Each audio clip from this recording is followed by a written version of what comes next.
What happens when a prince walks onto a comedy news show expecting royal treatment and instead gets reality checked by a host who refuses to bow down? In just 36 seconds of one single comment, Prince Harry went from composed guest to furious antagonist, storming off set, in what became one of the most shocking exits in talk show history. The Fox News studio lights were blazing hot that evening. Greg Gutfeld sat behind his desk, that signature smirk playing at the corners of his mouth as he prepared to welcome his next guest. The audience was buzzing with anticipation. Prince Harry was making his media rounds, and tonight he landed in Gutfeld's chair, a place where very few celebrities escape without at least a few scratches to their ego. "Ladies and gentlemen, please welcome Prince Harry," Gutfeld announced, his voice dripping with theatrical enthusiasm. Harry walked out, waving to the crowd with that practiced royal wave, the kind that looks friendly but maintains distance. He settled into the guest chair, adjusting his jacket, clearly comfortable in what he assumed would be another softball interview. "Your Royal Highness, thanks for being here," Gutfeld started, leaning back in his chair. "Or do I call you Harry? Or should I just call you that guy who left the palace?" The audience laughed. Harry's smile tightened, just a fraction. "You can call me Harry." "That's fine," he replied, his British accent crisp and controlled. "Great, Harry it is. So let me ask you something right off the bat," Gutfeld continued, shuffling some papers on his desk. "You've spent the last few years talking about wanting privacy, right? Wanting to escape the spotlight, protect your family from the media. Noble goals, really." "Yes, that's correct," Harry nodded, seeming pleased that Gutfeld understood. Right. So help me understand this." Gutfeld paused for effect, looking directly at his guest.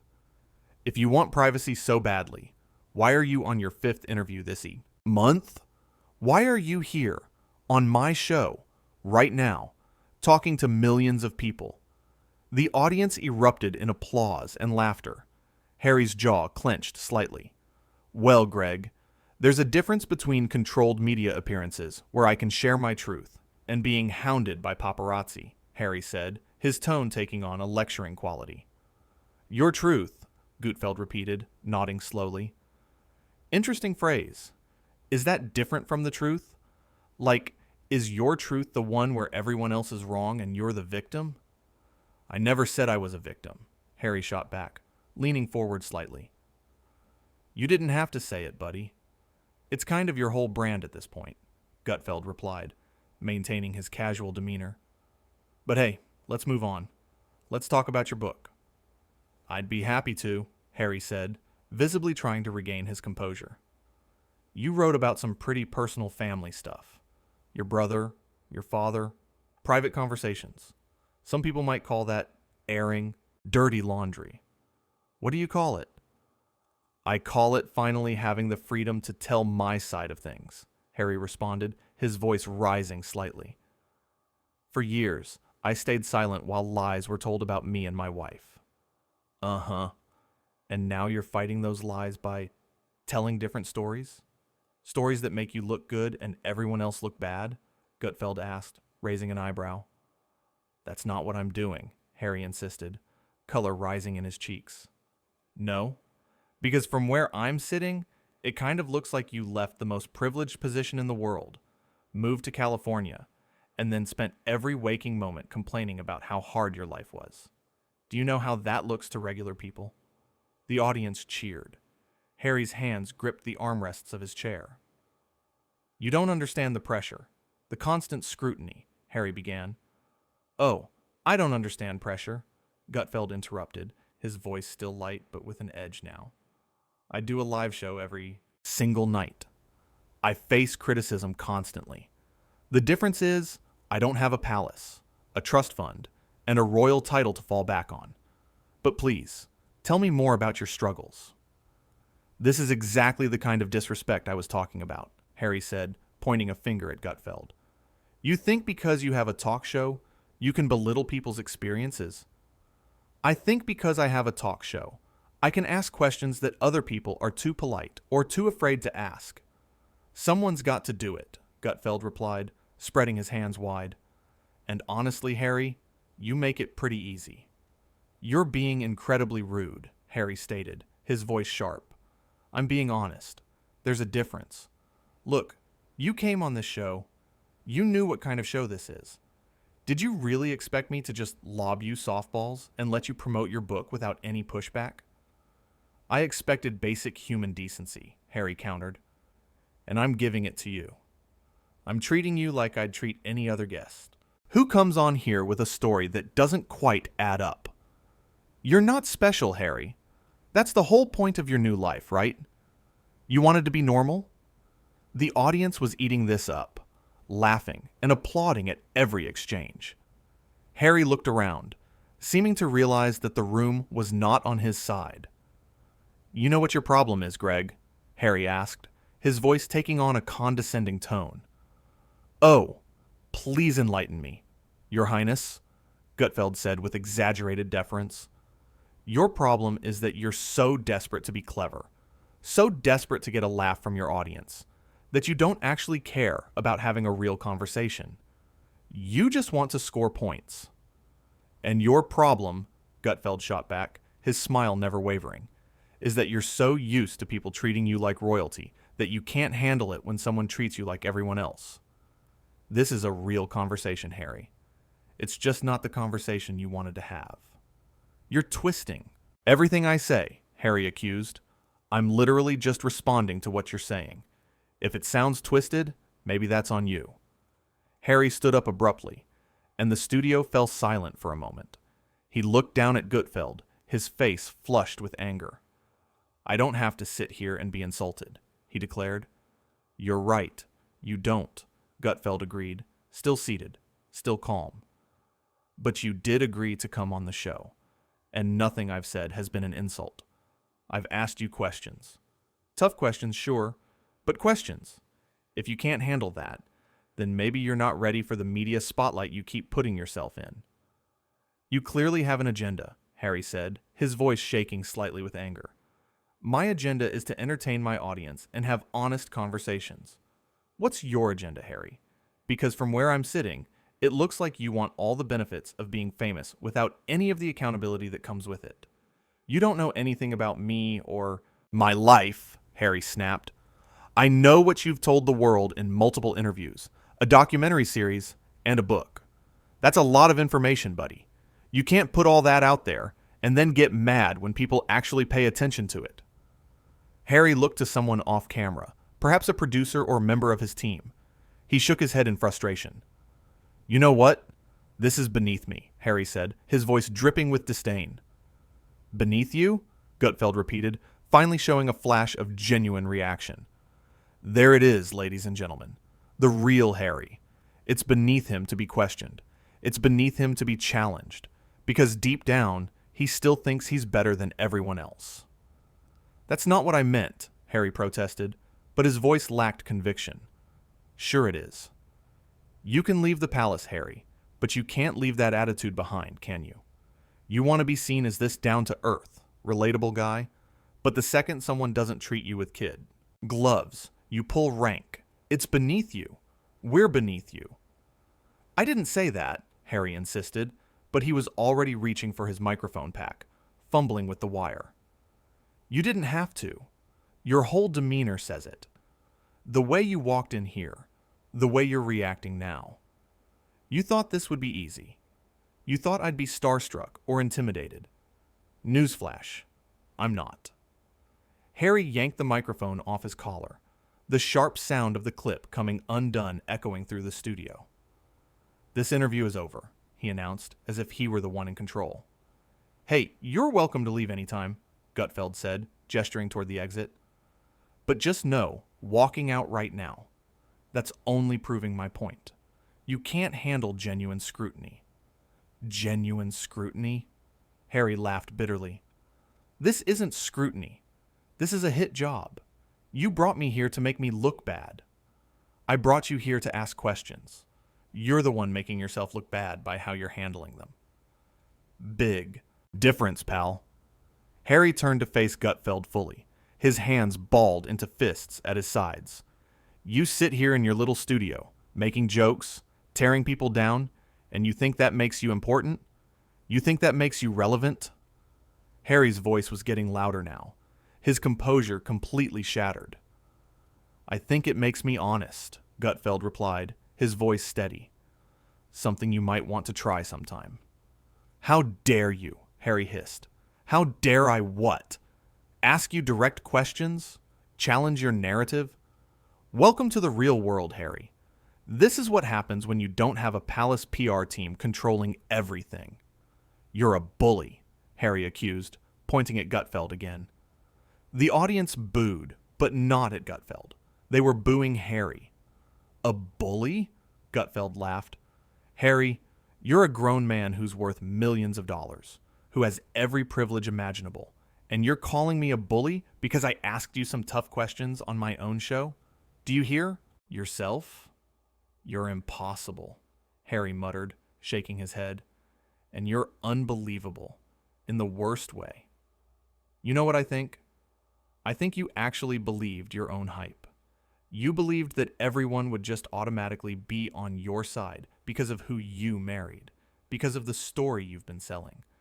But it doesn't work that way with everyone. My wife has nothing to do with this, Harry said sharply. I didn't even mention her specifically, but interesting that you went there.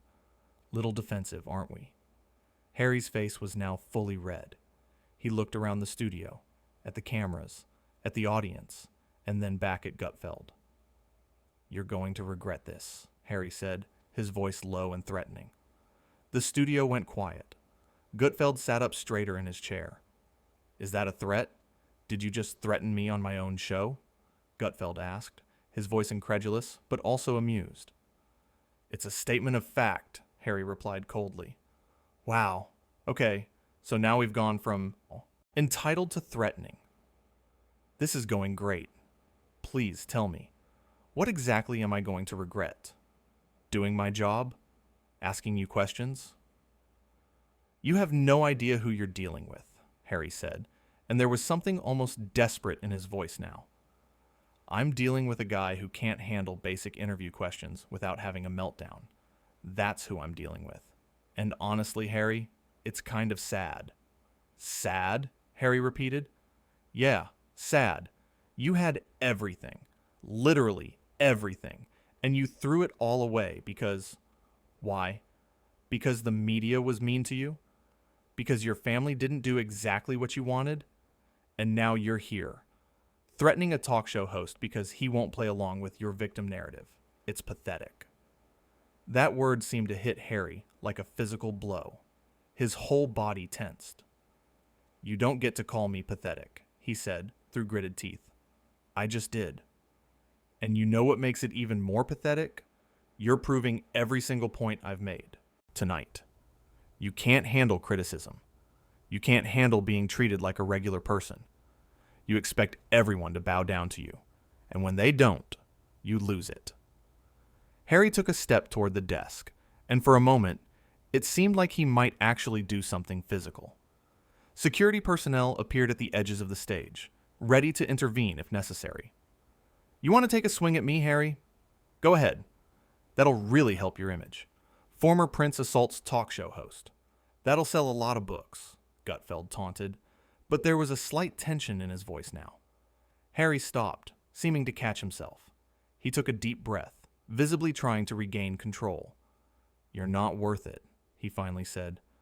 There's that royal superiority again. I'm not worth it. But you know what? You came on my show. You sat in that chair. You agreed to this. So who's really not worth it here? Harry turned away, heading toward the stage exit. Ladies and gentlemen, Prince Harry, everyone, Gutfeld announced to the audience, who were now a mix of shocked silence and nervous laughter. Leaving before we even got to the lightning round. What a shame. Harry paused at the edge of the stage, turning back one final time. You know what your real problem is, Greg? He called out. I'm sure you're going to tell me, Gutfeld replied, leaning back in his chair. Your problem is that you're a small man with a small mind, and this little show is the only place where you have any power at all. Out there, in the real world, you're nothing. The audience gasped. Gutfeld's smile finally faltered, just for a second, before returning even wider than before. And yet, you're the one who came on my little show. You're the one who wanted to be here. So what does that make you, Harry? Harry had no response to that. He just shook his head and walked off the stage, his footsteps heavy and angry. The sound of a door slamming echoed through the studio moments later. Gutfeld sat there, for a moment, letting the tension hang in the air. Then, he turned to the camera. "Well, that was fun," he said, his voice dripping with sarcasm. "You know, I've had a lot of guests walk off this show over the years.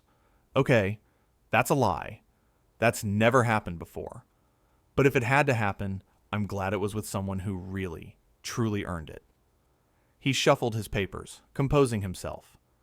You come on someone's show, you should be prepared to actually have a conversation. Not a coronation. A conversation. Harry forgot that. Or maybe he never knew it in the first place. The audience applauded, and Gutfeld waved them quiet. Here's the thing, and I want to be clear about this. I have nothing personal against the guy. I really don't. But when you spend years telling everyone how hard your life is, how much you've suffered, while living in mansions and signing multi-million-dollar deals, people are going to call you out on it. That's just reality. He paused, looking directly into the camera. And if you can't handle being called out, if you can't handle answering tough questions, then maybe, just maybe, you should stop doing interviews. Stop writing books. Stop making documentaries. Actually live that private life you keep saying you want. Another pause. But we all know that's not going to happen. Because the attention, the platform, the money, that's what it's really about. And when someone points that out, when someone refuses to play along with the narrative, well, you saw what happens. He runs away. Just like he ran away from his family, his responsibilities, his country. Gutfeld's voice was firm now, no longer joking. You can leave the palace, Harry, but you can't leave your problems behind. Because your biggest problem isn't the media, isn't your family, isn't the public. Your biggest problem is you. And until you figure that out, you're going to keep having moments like this. Moments where the mask slips and everyone sees who you really are. The studio was completely silent now, hanging on every word. Someone who thinks he's better than everyone else. Someone who thinks the rules don't apply to him. Someone who thinks that just because he was born into royalty, he deserves respect without earning it. Gutfeld leaned forward, his elbows on the desk. But here's the beautiful thing about America, about the real world. You don't get respect just because of your last name or your title. You earn it through your actions, through your character, through how you handle yourself when things get tough. He gestured to the empty chair beside him. And Harry, you failed that test tonight. Spectacularly. The audience erupted in applause, standing up, cheering. Gutfeld let them, soaking it in for a moment before waving them down again. All right, let's move on. We've got more show to do, and honestly, I think we've spent enough time on entitled royalty for one night. He picked up his notes, glancing at them. Up. Next, we're going to talk about something actually important. But first, we have to take a quick break. Don't go anywhere, unless you're Harry. Harry, you can keep going. Maybe all the way back to England. The audience laughed as the show cut to commercial. Back in the studio, Gutfeld was touching up his makeup during the commercial break. The stage manager counted down. Back in 5, 4, 3. Gutfeld straightened his tie, looked at the camera, and smiled. And we're back. Now, before we move on, I just want to address what happened a little bit more, because I think it's important. He clasped his hands together on the desk. When a public figure agrees to do an interview, there's an unspoken contract. They agree to answer questions, and the interviewer agrees to ask them. That's how it works. What they don't get to do is decide which questions are acceptable and which aren't. They don't get to control the narrative completely. His voice was serious, measured. Harry came on this show expecting softballs. He expected me to fawn over him, to sympathize with his struggles, to validate his choices. And when I didn't do that, when I actually challenged him, he couldn't handle it. And that tells you everything you need to know. Gutfeld pointed to the camera. It tells you that all this talk about wanting honest conversations, about wanting to share his truth, it's conditional. It only applies when the conversation goes his way. When someone disagrees, when someone pushes back, suddenly it's disrespectful. Suddenly it's beneath him. He shook his head slowly. That's not how the real world works. In the real world, people disagree. People challenge you. People question your decisions. And you don't get to just walk away from that. You face it. You defend your position. You have an actual dialogue. Another pause for emphasis. But Harry couldn't do that. Because deep down, I don't think he believes in what he's selling. I think he knows his victim narrative doesn't hold up under scrutiny. And rather than admit that, he ran. Gutfeld's expression softened slightly. Look, I genuinely hope the guy finds happiness. I do. But he's not going to find it by running away from everything difficult. He's not going to find it by blaming everyone else for his problems. At some point, you have to look in the mirror and take responsibility for your own life. He picked up his papers again. All right, enough about that. Let's talk about something else before I start sounding like a therapist. The show continued, moving on to other topics, other jokes, other segments. But the Harry interview was what everyone would remember. It was what would be clipped and shared across social media for days to come. It was the moment that defined not just that episode, but potentially Gutfeld's entire career. Because in that heated exchange, in that spectacular meltdown, something real had happened. The carefully constructed image that Harry had been building for years had cracked, revealing what many had suspected all along. That beneath the talk of wanting privacy and normalcy, there was still a man who expected deference, who demanded special treatment, who couldn't handle being treated like everyone else. And Gutfeld, for better or worse, had been the one to expose it. Not through some elaborate gotcha question or sneaky editing, but simply by treating Harry the way he treated every other guest. With direct questions, honest skepticism, and zero special treatment. The irony wasn't lost on anyone. Harry had spent years complaining about the British press, about how they treated him unfairly, about how they wouldn't let him control his own narrative. And then he came to America, went on an American talk show, and had the exact same reaction when faced with questions he didn't like.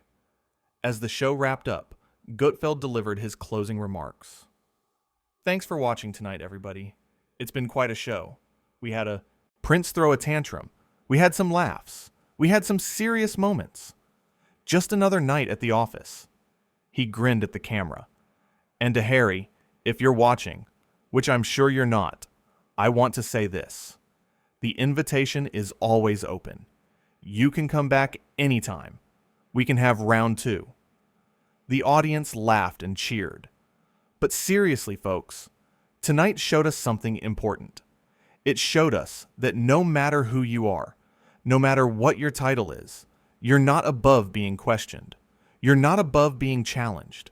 And if you put yourself in the public eye, if you write books and do interviews and documentaries, you don't get to complain when people actually pay attention and ask you about it. One final pause. Accountability doesn't care about your royal bloodline, and that's a good thing. Now get out of here. See you tomorrow night. The show's theme music played as the credits rolled.